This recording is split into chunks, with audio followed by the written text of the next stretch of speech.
The roar of engines broke the silence of the small town as dozens of bikers rolled down the main street, their leather jackets glinting under the afternoon sun. People watched from sidewalks, some with admiration, others with fear. Among the crowd stood a little boy, no older than 8, his small hands clutching a worn-out toy motorcycle. His eyes followed the bikers with a strange mix of awe and desperation. When the leader of the group, a tall man with a long grey beard and a skull patch on his vest, parked his bike near the diner, the boy ran straight toward him. "Mister," he cried, his voice trembling but determined. "Please, please kill my stepdad." The bikers froze, conversations died. The leader looked down at the boy, his rough expression softening with confusion. "Kid, what did you just say?" he asked, kneeling beside him. The boy's lips quivered and tears rolled down his dirty cheeks. "He hurts my mom," he whispered. "He hits her every night. She cries and tells me to hide. Please, you look strong. You can stop him." The bikers exchanged looks, a heavy silence hanging over them.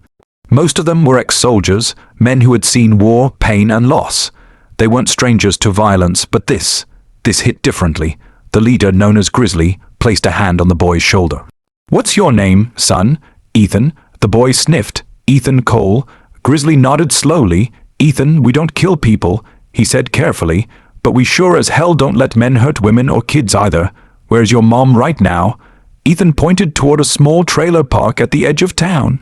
"Home," he said. "He's there with her. He told her not to go outside. He's drinking again."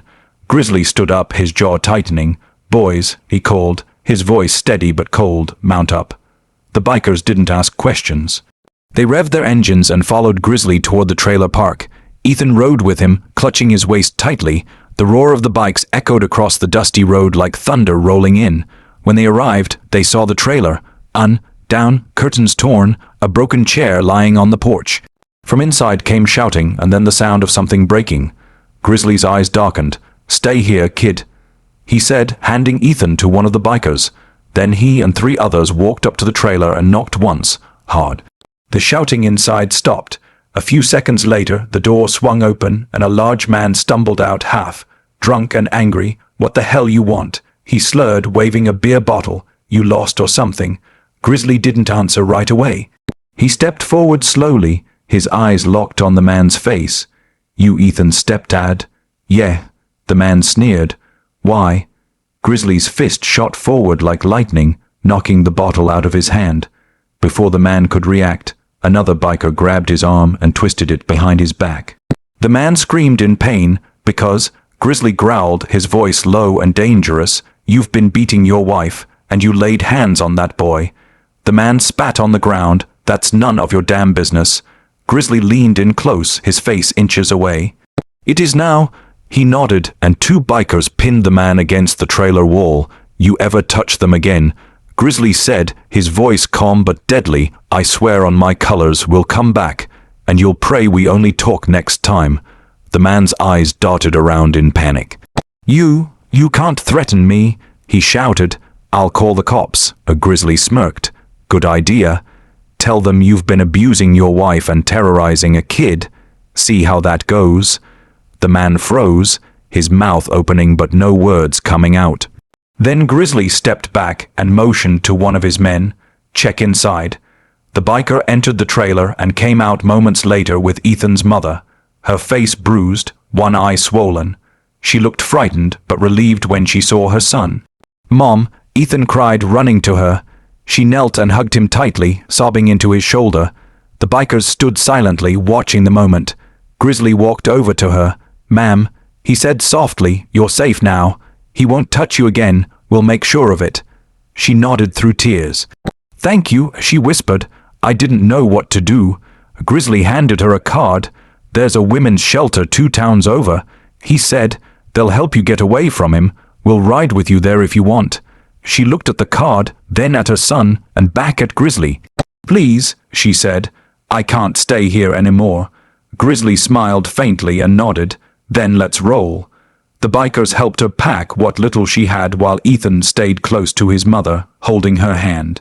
The stepdad stayed silent on the ground, too scared to move. Before leaving, Grizzly knelt beside him one last time. "You remember this, pal," he said, his voice cold as steel. "Real men protect their families. They don't destroy them. You ever come near them again, we'll find you." The man nodded frantically, his face pale. Within minutes, the convoy of bikes rolled out of the trailer park, the mother and son riding safely with them. The wind blew through Ethan's hair as he looked back one last time, then turned toward the open road ahead. He smiled for the first time in months. When they reached the shelter, the bikers waited until the staff took them in. Ethan hugged Grizzly tightly. "Thank you," he whispered. "You're my hero." Grizzly patted his head and smiled. "No, kid," he said. "Your mom's the real hero. She survived. You just made sure she got another chance." As they rode away into the sunset, the gang wasn't just a group of bikers anymore. They were something else, guardians of the broken, defenders of the forgotten. And that night, as the engines faded into the distance, a little boy finally slept without fear for the first time in his life. The sun was sinking low over the quiet town, casting long shadows across the cracked asphalt. The sound of rumbling engines echoed in the distance as a group of bikers rolled down the main street, their black leather vests and chrome shining under the fading light. People stopped to stare, some whispering, some smiling, others simply stepping out of their way. Among the crowd stood a small boy, thin, barefoot, with dirt on his cheeks and a broken toy motorcycle in his hands. His name was Ethan. He couldn't have been more than 8, but his eyes looked older, eyes that had seen too much pain for a child. He watched the bikers ride past with wide eyes until the leader, a tall man with a thick beard and cold gray eyes, slowed his bike near the diner and parked. The boy hesitated for a moment, then ran forward with tears already forming. Mister, he shouted, his voice trembling. The biker turned, surprised to see the little boy standing there. "What is it, kid?" he asked, crouching down to his level. Ethan swallowed hard, clutching his toy so tight his knuckles turned white. "Please," he said, his voice cracking, "please kill my stepdad." The street went silent. The nearby bikers turned their heads.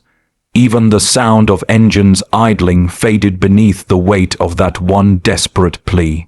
The biker leader's expression changed from confusion to concern. "What did you say, son?" Ethan's lower lip trembled as he pointed toward the dirt road that led out of town. "He hurts my mom," the boy whispered. "He hits her all the time. He broke her arm last night. She tried to hide it, but I saw. I tried to stop him, but he hit me too. Please, you're strong. You could stop him." The biker took a slow breath and looked around at his men. Hard faces, scarred hands, eyes that had seen the world at its ugliest. None of them spoke. The leader finally stood up, towering over the boy, and said, "What's your name, kid?" "Ethan," the boy said softly. "Ethan Cole." "All right, Ethan," the man said, kneeling again. "My name's Grizzly. We don't kill people, but we do protect folks who can't protect themselves. Where's your mom now?" Ethan looked down the road again. "In our trailer. He's home, drinking again. He said if she leaves, he'll find her." Grizzly's jaw tightened. He stood tall and turned to his men. "Mount up," he said simply. The bikers didn't ask questions. The engines roared to life once more, echoing like thunder rolling over the hills. Grizzly lifted the boy onto his bike, placing him in front of him. "Hold on tight," he said. Ethan gripped his jacket as the convoy of steel and leather headed for the trailer park. Dust and smoke rose in their wake, the smell of oil and power filling the air. When they reached the edge of the park, the mood changed. The trailer stood crooked on broken cinder blocks. The windows were cracked, the curtains torn. A woman's muffled crying could be heard through the thin metal walls. Grizzly parked and swung off his bike. "Stay here, kid," he said, his voice low but gentle. Ethan nodded, fear and hope mixing in his eyes. Grizzly and 3 others walked toward the trailer. He banged on the door hard enough to shake it. "Who the hell is that?" came a voice from inside, followed by heavy footsteps. The door flew open and a man appeared, unshaven, sweaty, a half-empty bottle in his hand. "What do you want?" he slurred, glaring at them. Grizzly stared at him, his expression calm but deadly. "You're Ethan's stepdad?" The man sneered. "Yeah, who's asking?" Before the words had finished leaving his mouth, Grizzly's fist connected with his jaw, sending him stumbling back into the trailer. The bottle shattered on the floor. The man shouted in rage and lunged, but another biker grabbed him by the collar and slammed him against the wall. "You like hitting people who can't fight back?" Grizzly asked coldly. "How's it feel now?" The man struggled, face red with anger and fear. "You can't come here and touch me. I'll call the cops." Grizzly smirked darkly. "Yeah, go ahead. Tell them you've been beating your wife and kid. Tell them that in front of the bruises." The man's mouth opened, but no words came out. Grizzly stepped closer, his eyes burning. "You ever touch them again," he said quietly, "and I swear you'll wish you hadn't been born." Then he motioned to one of his men. "Check inside." The biker went in and moments later returned with Ethan's mother. She was trembling, her face bruised and swollen, one sleeve torn, tears running down her cheeks. When Ethan saw her, he broke free from the biker holding him and ran into her arms. "Mom," he cried. She dropped to her knees, hugging him tightly, crying into his hair. Grizzly turned his back, giving them a moment of dignity. Then he handed her a small card. "There's a shelter about 40 miles from here," he said. "They'll take care of you and the boy. We'll get you there safely."